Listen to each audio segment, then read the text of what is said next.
Setelah itu kita berjanji,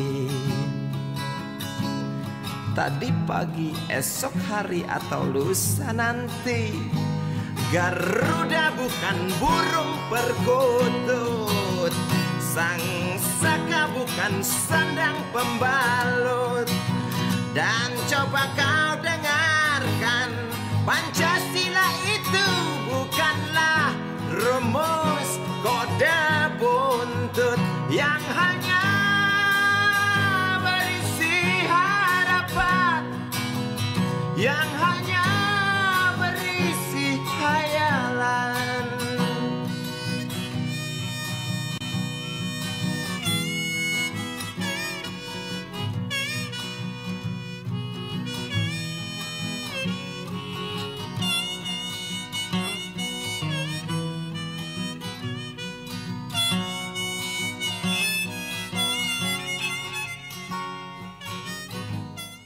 Assalamualaikum warahmatullahi wabarakatuh.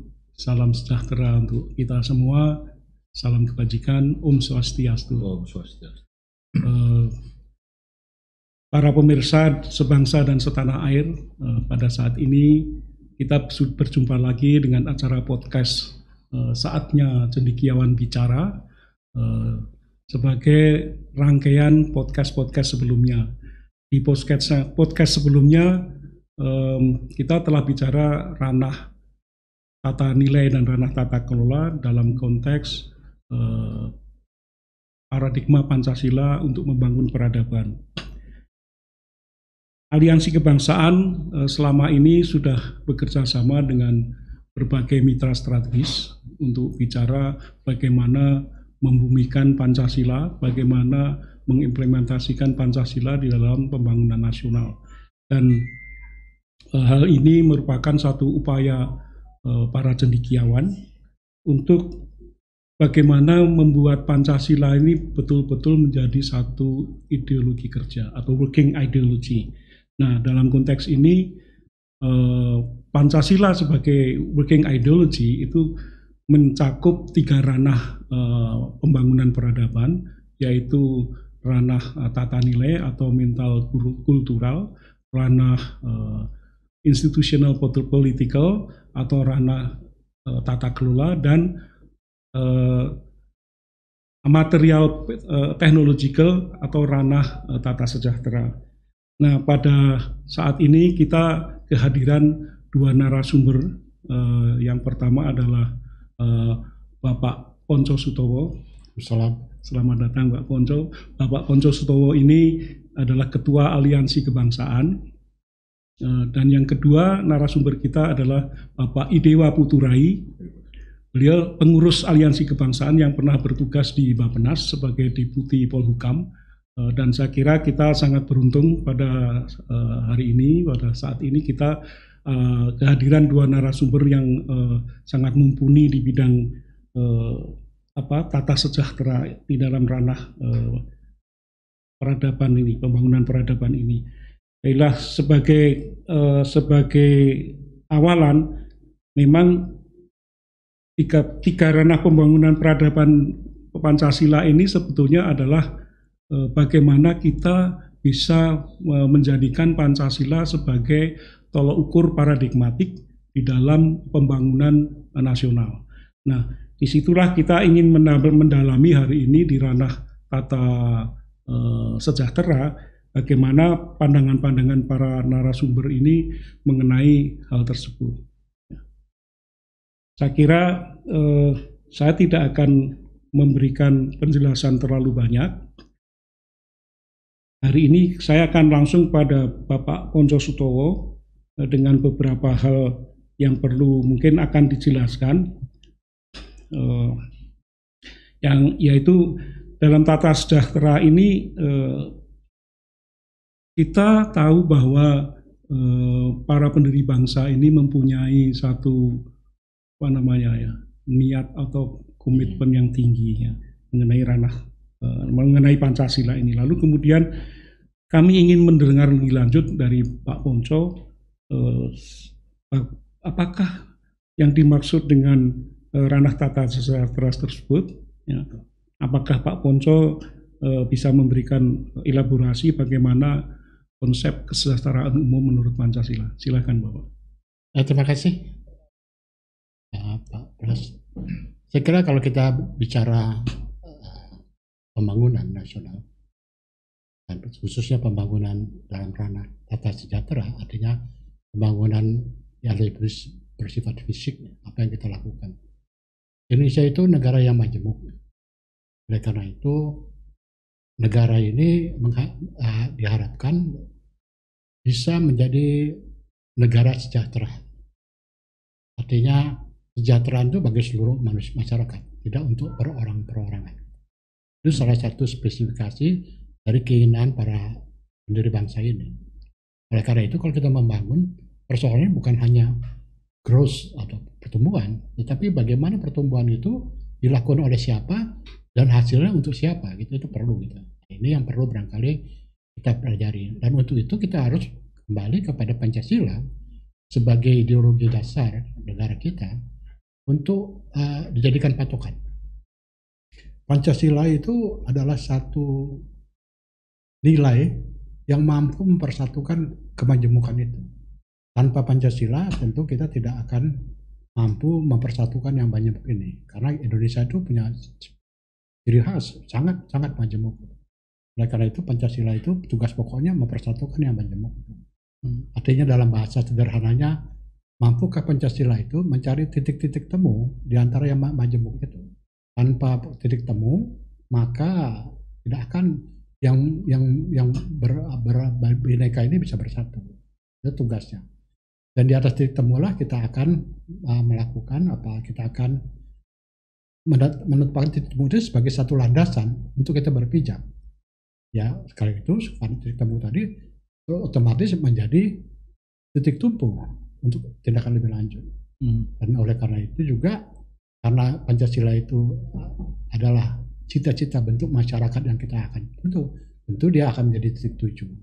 Berangkat dari situ maka pembangunan tata sejahtera harus menemukan persyaratan-persyaratan itu. Jadi artinya apa? Selain pertumbuhan, bangsa Indonesia ini memerlukan bahwa yang tumbuh itu tidak hanya untuk satu golongan, tapi semua golongan harus tumbuh. Kalau kita mengacu kepada sila kelima, keadilan sosial bagi seluruh rakyat Indonesia, maka ada pesan khusus di situ. Kalau bahasa di militer itu no one left behind gitu. Tidak boleh pembangunan itu menyebabkan ada satu orang pun tertinggal. Semua harus ikut gitu. Tentu ini punya konsekuensi berbeda dengan pikiran-pikiran liberal gitu. The greatest happiness of the greatest number gitu.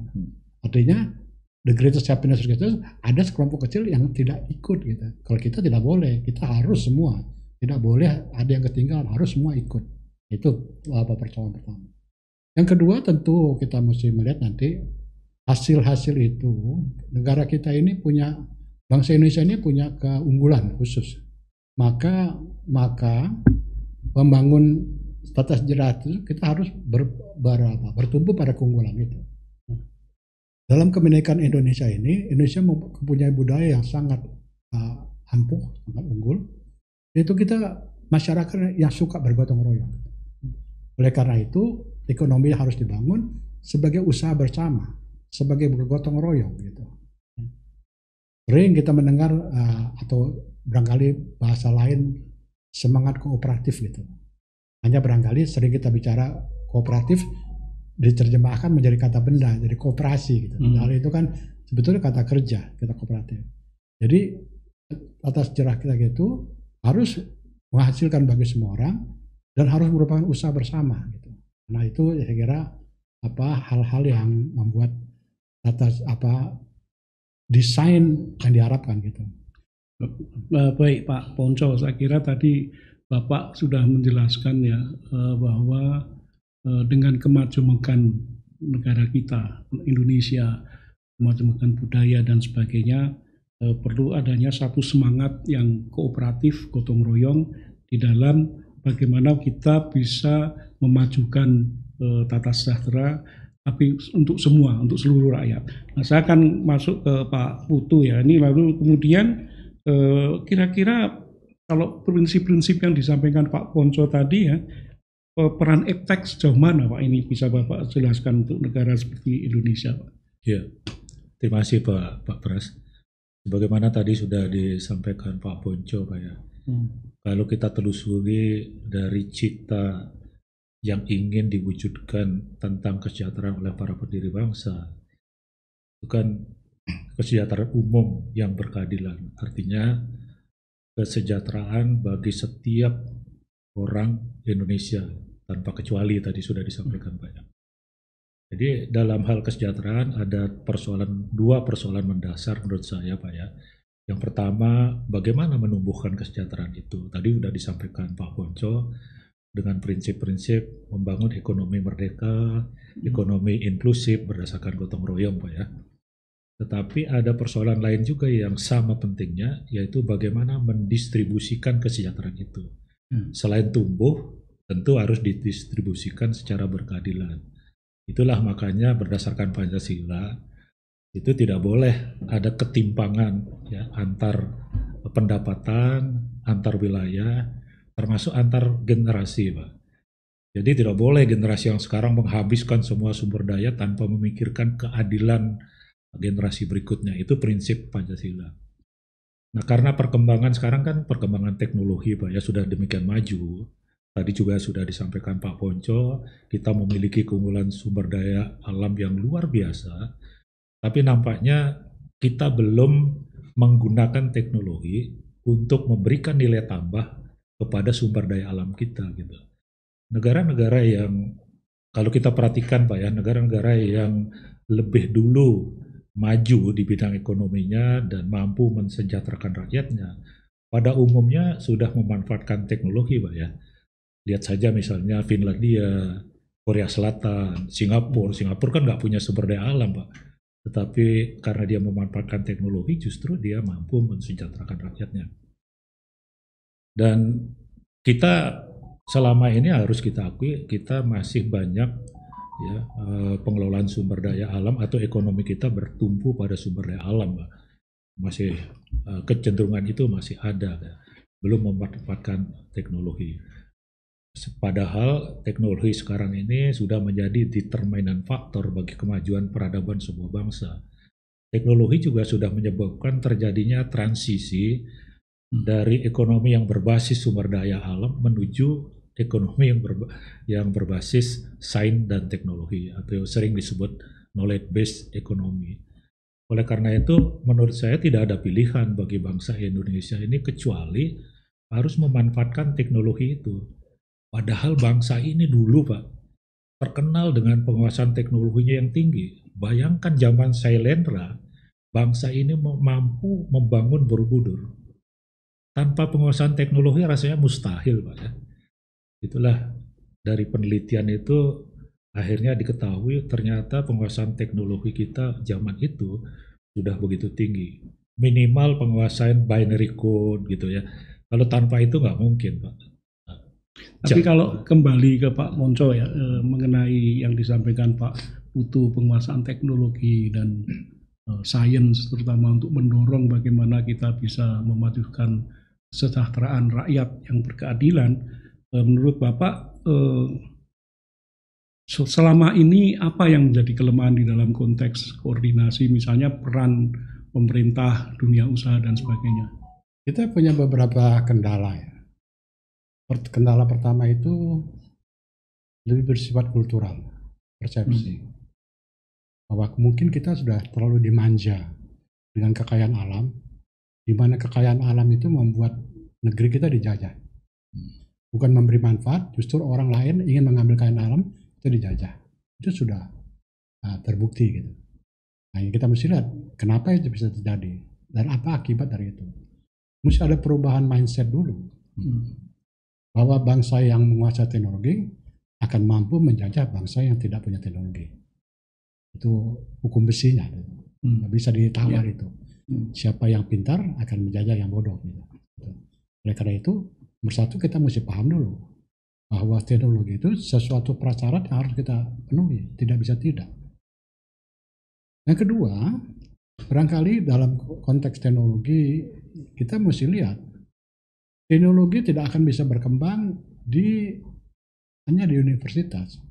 Banyak orang menganggap universitas itu sumber teknologi. Menurut saya bukan. Universitas itu sumber ilmu pengetahuan, knowledge, gitu. Bukan teknologi. Kalau kita lihat sederhana aja, mobil begitu ya.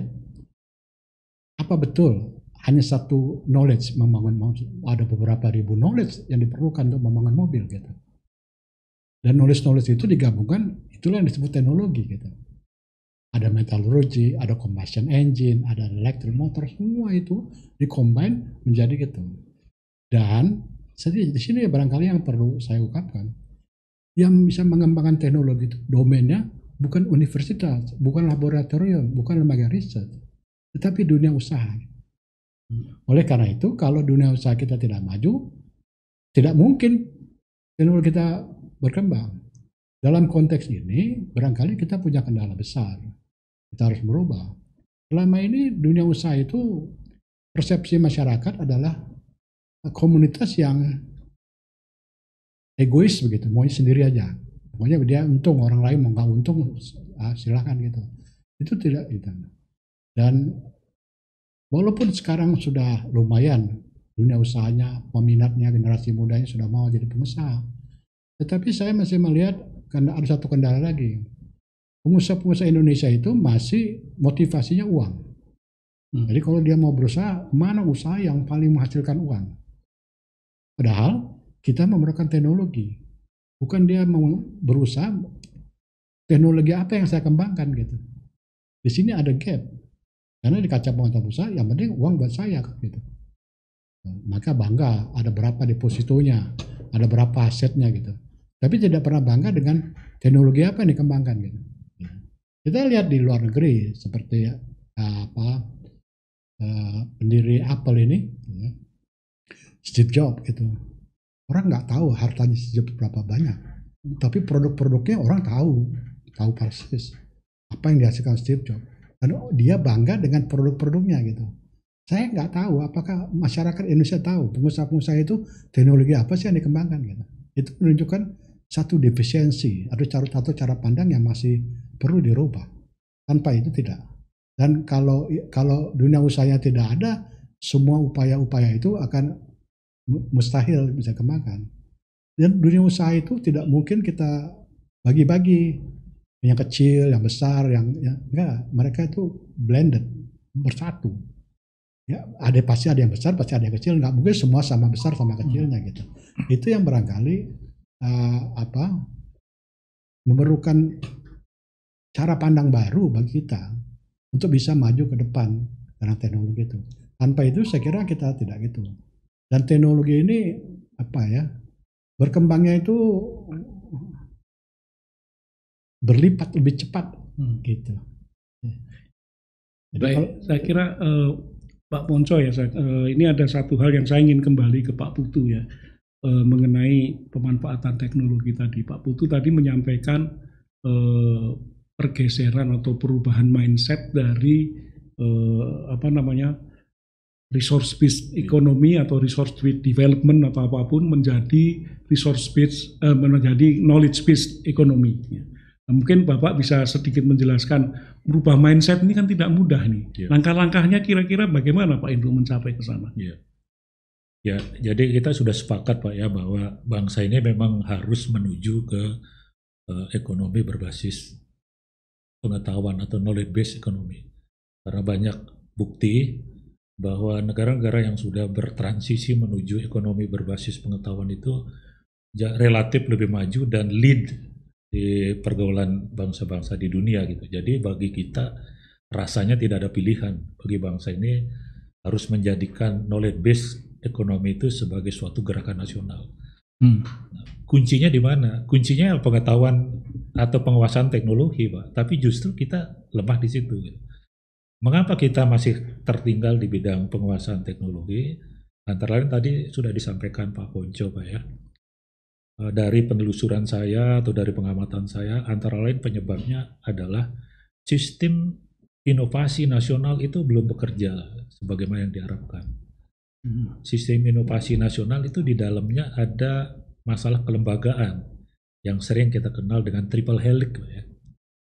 Nah, harusnya di dalam sistem inovasi nasional, triple helix itu bekerja secara lebih efektif. Triple helix itu adalah hubungan atau sinergi antara lembaga riset, perguruan tinggi yang menghasilkan invensi, temuan-temuan riset, dan di ujung sana ada dunia usaha Pak yang mampu menjadikan temuan-temuan itu sebagai produk teknologi. Nah, kan harusnya hasil riset ini dihilirisasi ke dunia usaha. Nah, seringkali kita mandeknya di situ Pak, karena peran di tengah, peran pemerintah belum secara penuh mampu menjembatani hasil riset itu menjadi produk teknologi. Nah, makanya sering kali dikatakan Pak, hasil-hasil riset baik yang dihasilkan oleh perguruan tinggi maupun lembaga riset kita itu masuk ke dalam lembah kematian atau valley of death inovasi gitu ya. Nah, itu hambatan kita yang paling utama. Lantas apa yang harus kita lakukan Pak ya untuk mengejar ketertinggalan teknologi itu? Dari penelusuran pengalaman negara-negara yang berhasil menguasai teknologi, sekurang-kurangnya ada 4 hal yang harus kita lakukan, Pak ya. Pertama, harus ada kebijakan iptek yang terintegrasi. Seringkali kan kebijakan iptek kita bersifat sangat sektoral, Pak ya, tidak terintegrasi gitu. Yang kedua, bagaimana penguatan itu kelembagaan yang tadi itu Pak, triple helix itu harus kita perkuat. Ya, terus yang ketiga, pemberdayaan masyarakat. Teknologi bisa maju kalau masyarakatnya berdaya. Kalau kita ambil contoh Cina, Pak. Cina pengembangan teknologinya justru bermula dari pemberdayaan masyarakatnya. Sehingga produk-produk teknologi itu banyak lahir dari masyarakat, dari home industry gitu. Nah, harusnya kita bisa mengambil pilihan itu. Terus yang terakhir, pengembangan teknologi sebaiknya kita memprioritaskan sektor unggulan kita. Jangan semua kita rambah Pak ya. Contoh Thailand, dia memprioritaskan pengembangan teknologinya hanya di 2 sektor aja Pak. Sektor pariwisata dan sektor pertanian. Dia tidak mengembangkan sektor manufaktur gitu. Nah, harusnya Indonesia juga kita bisa berprioritas mengembangkan teknologi di sektor unggulan kita. Apa sektor unggulan kita? Yang pertama pertanian dan pangan, Pak. Yang kedua kelautan dan kemaritiman yang sejauh ini belum diolah secara baik lah. Yang ketiga sektor kesehatan dan farmasi. Yang keempat sektor energi dan sumber daya alam. Dan yang kelima adalah sektor pariwisata dan ekonomi kreatif. Kalau saja kita bisa prioritas pada sektor unggulan ini, saya yakin Pak kita mampu mengejar ketertinggalan ekonomi kita, sehingga kita mampu mempercepat transisi menuju ekonomi berbasis pengetahuan, sehingga mampu mewujudkan kesejahteraan bagi seluruh rakyat Indonesia, sekaligus mampu membangun daya saing di tingkat global. Baik Pak Putu, terima kasih. Jadi saya ingin lanjut juga kepada Pak Ponco. Dalam konteks kolaborasi triple helix tadi, Bapak menyampaikan pentingnya peran dunia usaha. Lalu apa sih yang membuat mereka menjadi terdorong gitu? Insentif apa sebetulnya? Karena kan mereka toh sebagian besar profit making ya. Artinya kalau ini kemudian ada satu hal yang memang kita perlu dorongkan kepada dunia usaha, menurut Bapak kira-kira upaya apa saja untuk memberdayakan mereka dalam konteks ini, Pak? Silakan. Ya saya kira kita punya banyak masalah di dunia usaha kita. Kita nggak punya peta jalan yang konkret. Harus kemana? Cuma tuh coba-coba aja gitu. Selain kendala-kendala yang bersifat teknis, ada kendala-kendala kultural gitu. Pak Pras begini, pada waktu kita merdeka, kita nggak punya tentara. Ada bagian rakyat kita dididik oleh Jepang atau oleh Belanda. Tapi pada saat negara membutuhkan anak-anak jadi tentara, semua jadi tentara. Dalam waktu singkat. Ada sesuatu panggilan untuk merubah itu. Apakah pada waktu itu orang jadi tentara itu karena materi? Tidak. Karena jabatan? Tidak. ada yang dia yakinkan ini adalah penting buat bangsanya gitu. Kalau kita melihat dunia usaha kita, bicara-bicara seperti itu seperti nggak ada gitu, seperti luput gitu. Bagaimana kita, kalau tadi saya katakan, kalau dunia usaha kita itu materi motivation, harus diberi untung baru orang mau jadi gitu. Kan kalau nggak untung-untung orang nggak mau jadi pengusaha kan gitu ya. Mesti berapa uang kita sediakan untuk memberi untung segitu banyak dunia usaha, kan nggak cukup. Maka perlu ada motivasi selain motivasi materi. Nah ini sama sekali tidak pernah diungkap gitu. Kita barangkali lebih banyak terpengaruh pada sistem-sistem yang liberal gitu, individualisme. Jadi yang penting kejayaan pribadi, bukan komunitas, bukan bangsa gitu. Ini yang menurut saya gitu. Padahal dalam segi teknologi ada kader-kader kita, ada pemuda-pemuda kita, ada tokoh-tokoh kita yang jenius dalam beberapa bidang. Gitu. Ya.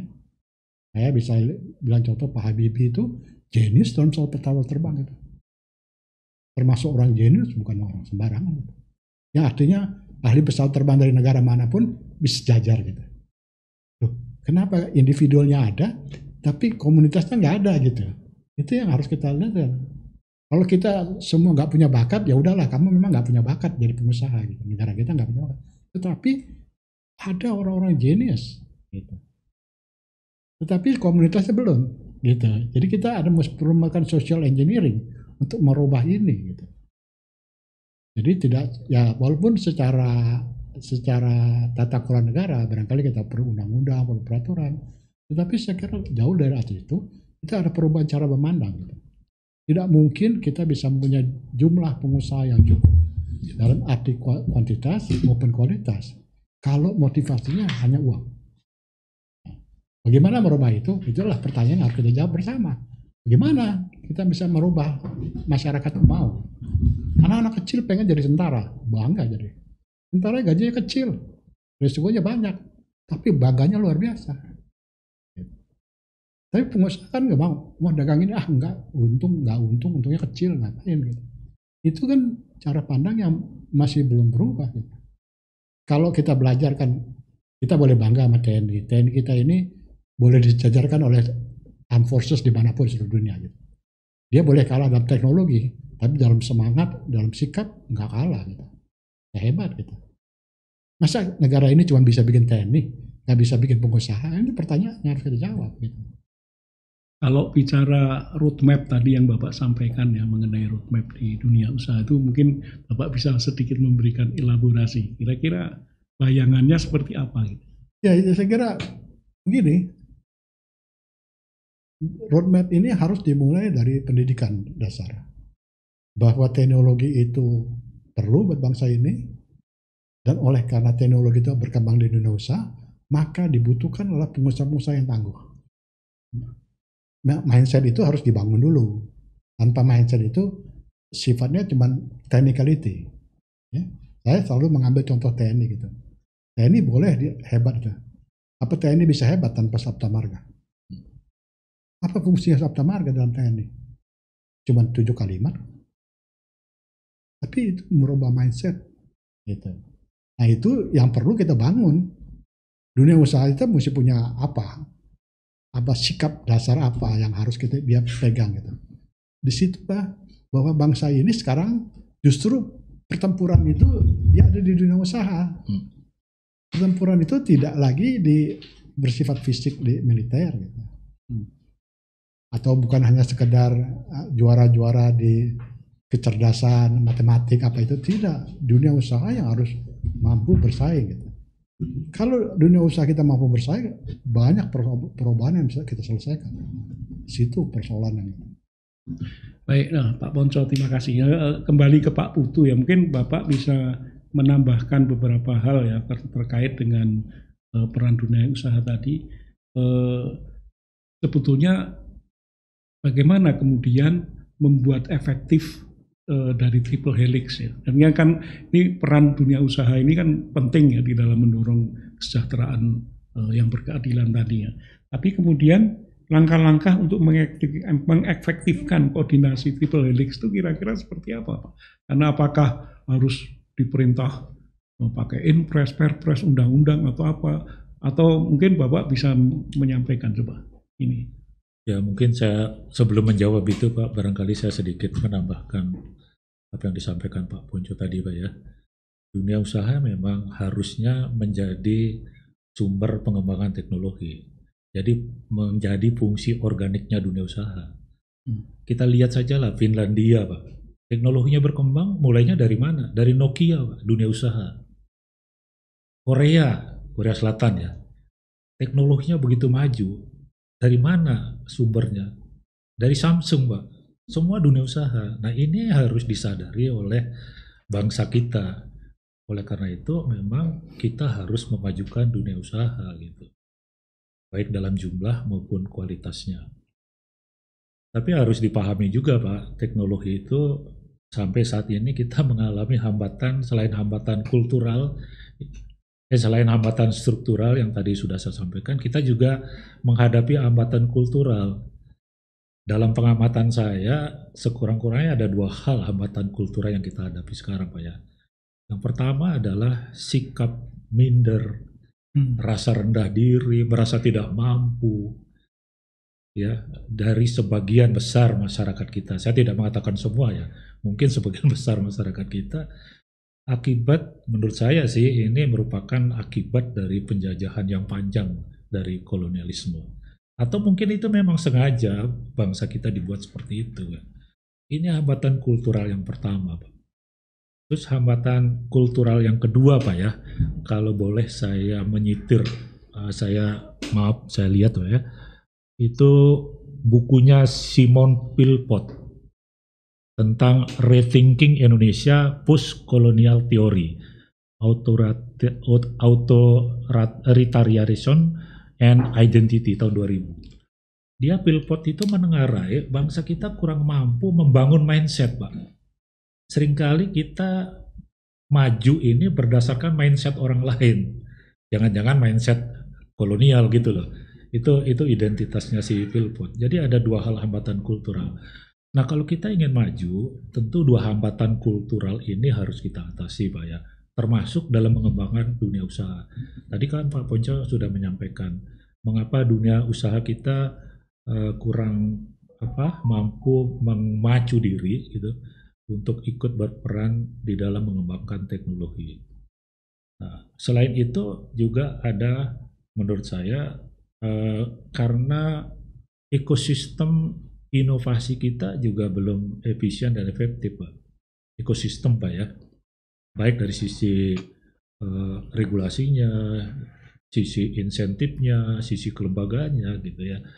Nah, ada hal yang mungkin ya bisa mengikat semua pihak di dalam stakeholders pengembangan teknologi ini, yaitu visi IPTEK, Pak. Jadi visi IPTEK ini yang harus mengikat semua pihak bergerak menuju ke satu titik yang kita inginkan gitu. Jadi saya kira koordinasi mungkin tidak harus melalui regulasi, tapi dengan visi IPTEK yang harus mampu mengikat semua pihak, kita bergerak ke arah yang sama gitu. Nah, ini sudah dilakukan oleh beberapa negara, Pak.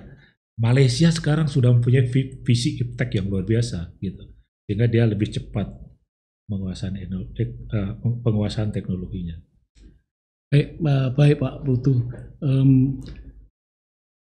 Tata sejahtera ini sebetulnya juga mempunyai interrelasi dengan tata nilai dan tata kelola. Mungkin saya kembali ke Pak Ponco ini, saya melihat kok nampaknya interrelasi atau sinergi dari 3 ranah ini belum nampak ya Pak. Ini mohon Bapak apakah apa nih yang sebenarnya menjadi persoalan selain mindset tadi? Ya tadi saya katakan gitu.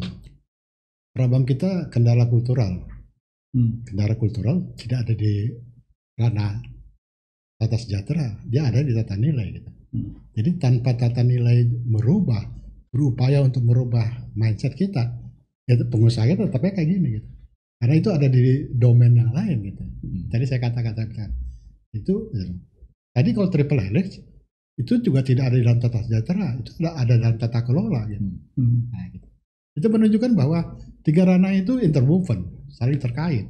Nggak bisa kita mengenali problemnya di sini, tapi penyelesaiannya ada di ranah yang berikut, bukan di ranah ini. Gitu. Itu menyebabkan bahwa 3 ranah itu memang saling terkait. Dia bisa dibedakan, tapi nggak bisa dipisahkan. Itu menurut saya. Jadi banyak tadi contoh-contoh apa triple helix gitu. Triple helix tidak ada di tata sejahtera, dia ada di tata kelola. Tapi tanpa itu diselesaikan, tata sejahteranya nggak maju kan gitu.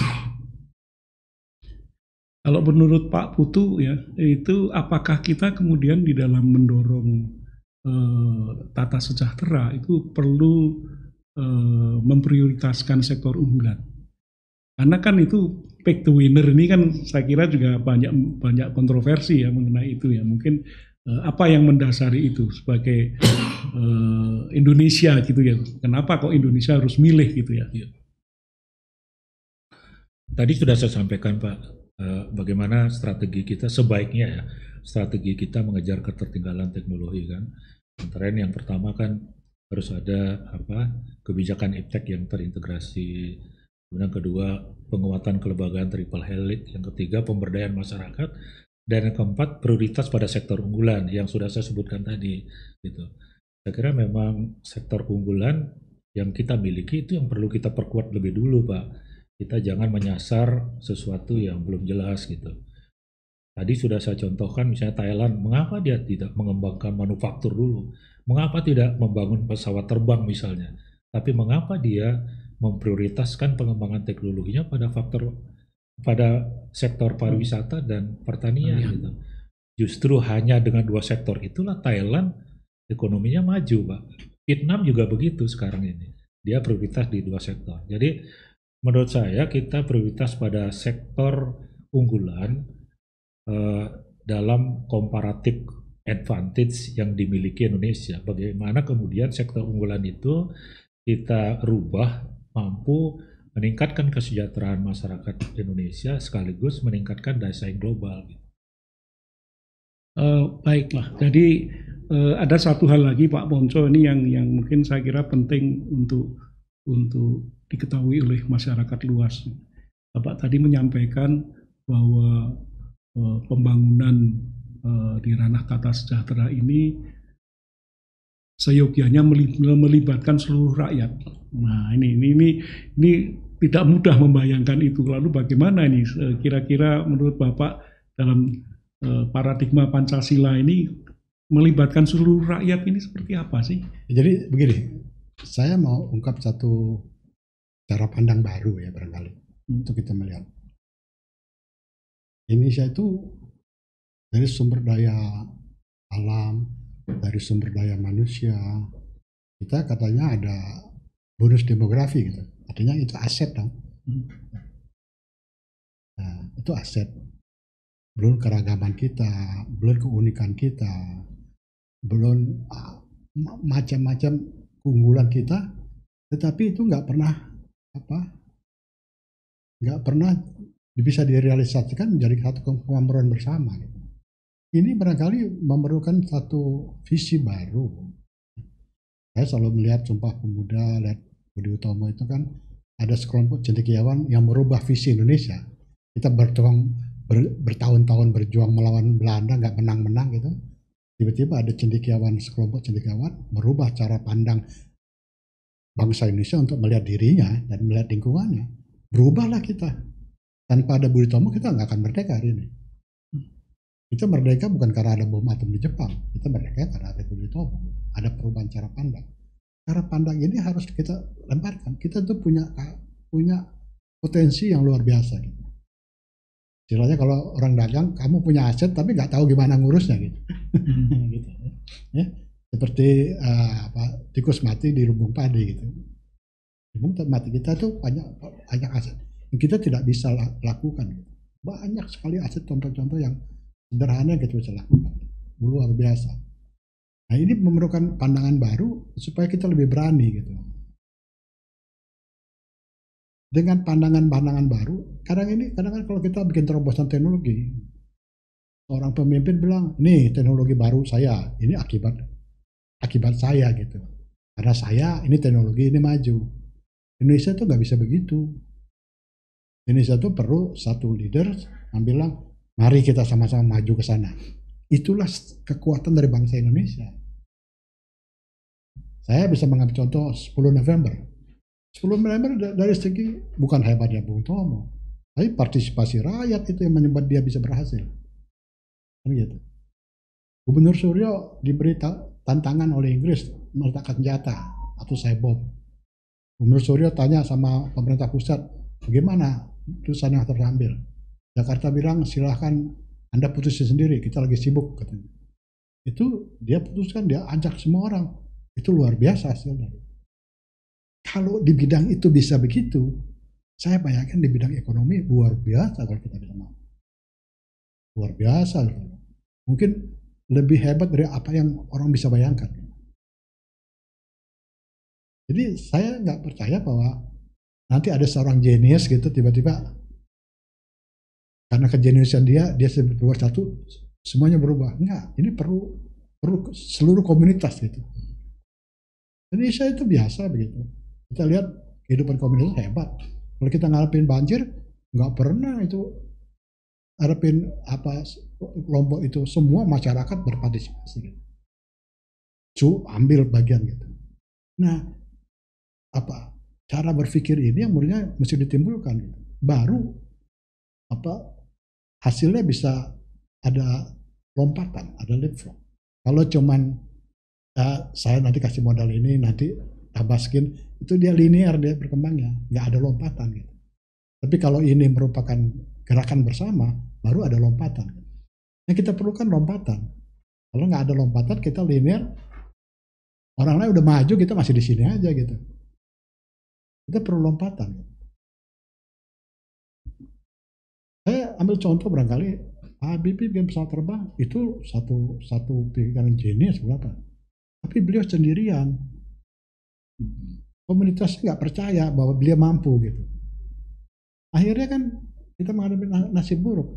Padahal industri pesawat terbang kita kalau pada waktu itu seluruh rakyat percaya dan bersama-sama, saya kira kita nggak akan kalah sama Embraer sekarang itu. Itu lebih hebat.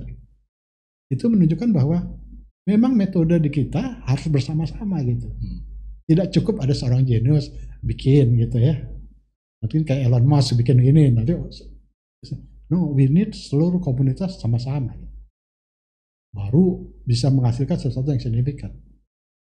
Kalau dalam soal pangan aja, sebetulnya sih heran kita, negara kayak gini, punya cuaca, punya alam kayak gini, kita nggak bisa kasih makan rakyat sendiri, something dari rock. Menurut saya itu yang mestinya, tapi itu harus dikonversi dari gerakan bersama gitu, komunitas gitu. Yang bergerak bersama-sama, mari swasembada pangan gitu. Semua ikut, karena itu kompleks. Dan itu memerlukan partisipasi semua orang. Jadi kalau Anda tadi bilang people participation, nah dalam hal ini yang paling saya katakan gitu, disitulah pentingnya Pancasila. Karena partisipasi rakyat itu hanya bisa terjadi kalau nilai-nilai Pancasila kita terapkan.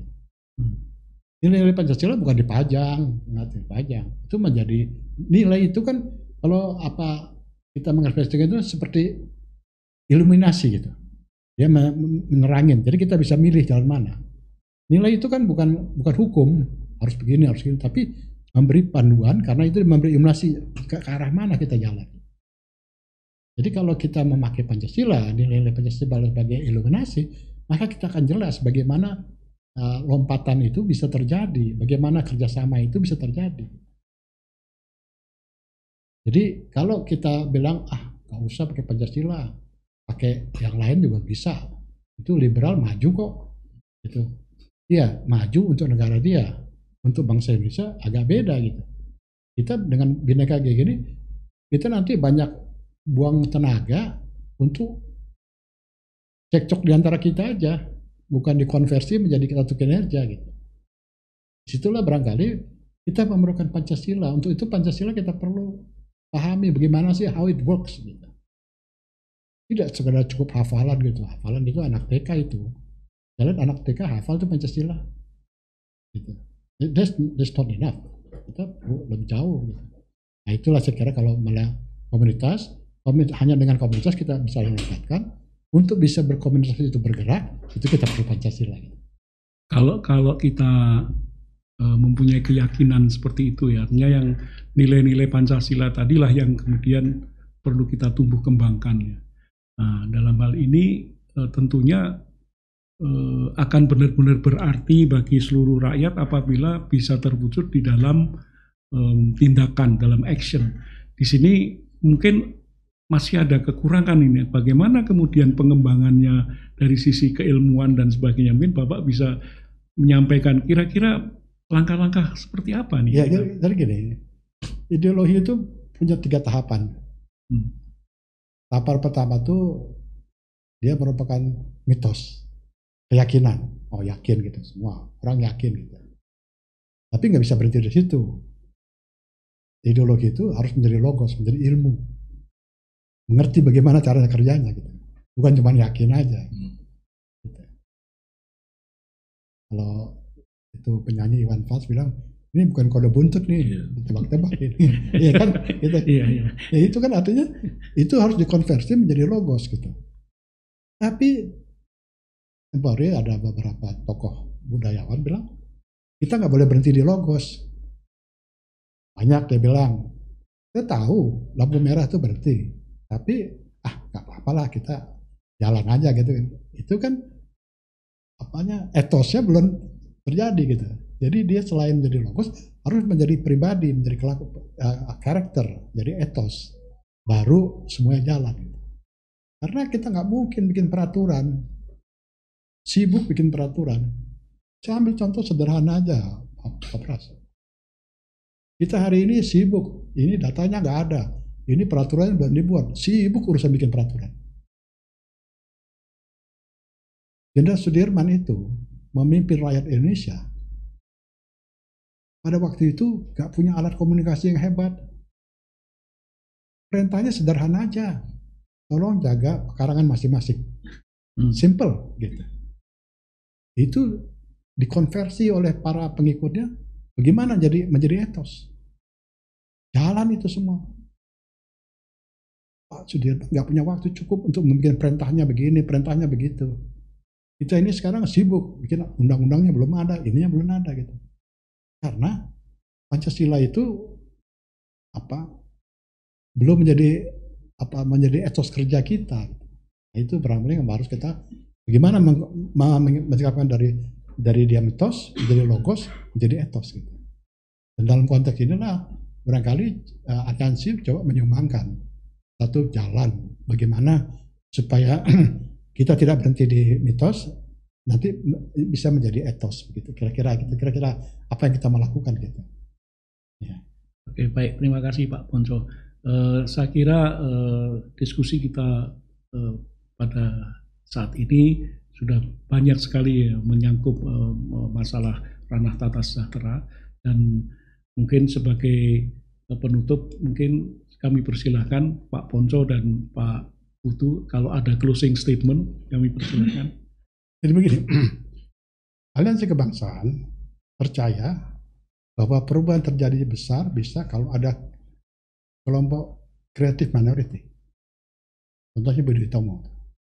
Budi Utomo bukan pemimpin, hanya beberapa dokter, tapi dia kreatif. Dia berpikir sesuatu yang baru. Kreatif minority itu bisa menyebabkan perubahan besar. Kita aliansi mencoba mengumpulkan cendekiawan Indonesia itu banyak cendekiawannya. Tapi sekarang ini cendekiawan kita ini ditaruh di sideline, di pinggiran, nggak di mainstream gitu. Padahal kita perlu pemikir-pemikir untuk negara. Masa sih negara bisa maju tanpa pemikir? Nggak mungkin lah itu. Itu nonsense. Kita nggak bisa dong nunggu wahyu gitu, nggak bisa. Kan mesti ada pemikir-memikir mengembangkan gitu. Oleh itu kita mencoba meng-create creative minority untuk bisa merubah ini semua gitu. Mudah-mudahan upaya-upaya ini bisa men-trigger para cendekiawan untuk bisa ikut berpartisipasi, chip in, gimana kita maju bersama-sama merubah bangsa ini menjadi lebih hebat. Itu barangkali apa yang saya harapkan terjadi. Terima kasih. Terima kasih Pak Ponco. Pak Putu, kami persilahkan kalau ada closing statement. Ya, saya kira Aliansi Kebangsaan bekerja sama dengan beberapa mitra lembaga lainnya, Pak ya, seperti Forum Rektor Indonesia, Akademi Ilmu Pengetahuan Indonesia, Asosiasi Ilmu Politik Indonesia, HIPMI, Yayasan Suluh Nusantara Bakti, dan Kompas berusaha mencari suatu pendekatan baru atau mindset baru bagaimana menjadikan Pancasila sebagai konsepsi menjadi working ideology atau ideologi kerja. Itu sudah diupayakan oleh Aliansi Kebangsaan bersama mitra lembaga tadi melalui diskusi yang cukup panjang ya selama hampir 3 tahun, Pak. Akhirnya menghasilkan apa yang kita sebut dengan paradigma pembangunan peradaban melalui 3 ranah berdasarkan Pancasila. Dan hari ini kita coba mensosialisasikan hasil diskusi itu khususnya pada ranah tata sejahtera. Seperti apa yang kami sampaikan tadi, baik melalui Pak Ponco, melalui saya. Tentu harapan kita, apa yang kita hasilkan selama diskusi serial yang lalu dan sudah dituangkan ke dalam buku Membangun Peradaban Bangsa itu bisa menjadi rujukan bagi masyarakat Indonesia untuk ikut membangun peradaban Indonesia melalui 3 ranah pembangunan berdasarkan Pancasila. Terima kasih. Terima kasih Pak Putu. Baik, terima kasih Pak Ponco Sutowo, Pak Putu Rai atas kehadirannya dalam acara podcast hari ini mengenai ranah tata sejahtera. Baik para pemirsa, saya kira kita sampai pada akhir diskusi podcast hari ini mengenai ranah tata sejahtera. Mudah-mudahan apa yang kita bicarakan pada hari ini dapat bermanfaat bagi seluruh rakyat, seluruh bangsa Indonesia dalam rangka membangun negeri ini untuk mewujudkan negara yang merdeka, bersatu, berdaulat berdasarkan Pancasila, negara yang mensejahterakan rakyatnya, kesejahteraan yang berkeadilan.